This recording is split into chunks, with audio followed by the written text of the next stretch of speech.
കാക്കനാടിനടുത്ത് പൂക്കാട്ടുകുടിയിൽ മനോഹരമായിട്ടുള്ളൊരു വീട്. 3.1 സെൻറ്റ് സ്ഥലത്ത് 1650 സ്ക്വയർ ഫീറ്റിൽ നിർമ്മിച്ച നല്ലൊരു വീടാണിത്. 3 ബെഡ്റൂമുകളാണ് ഈ വീടിന് വരുന്നത്. ബസ് റൂട്ടിലേക്ക് വരുന്ന ദൂരം വെറും 200 മീറ്റർ മാത്രമാണ്. നല്ലൊരു ഗേറ്റഡ് കമ്മ്യൂണിറ്റിയിൽ വരുന്ന ഈ വില്ലയുടെ വിശേഷങ്ങളാണ് ഇന്നത്തെ വീഡിയോയിൽ ഉൾപ്പെടുത്തുന്നത്. എൻ്റെ പുറകിൽ കാണുന്നതാണ് വീട്. നമുക്കൊന്ന് കാണാം. കട്ട് ചെയ്തോ?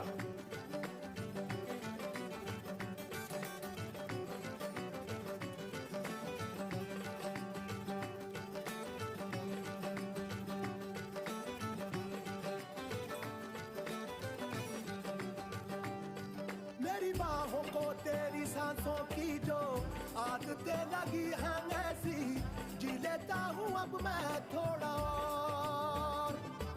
मेरे दिल की रेत पे आंखों की जो बड़े पर छाई तेरी, पी लेता हूँ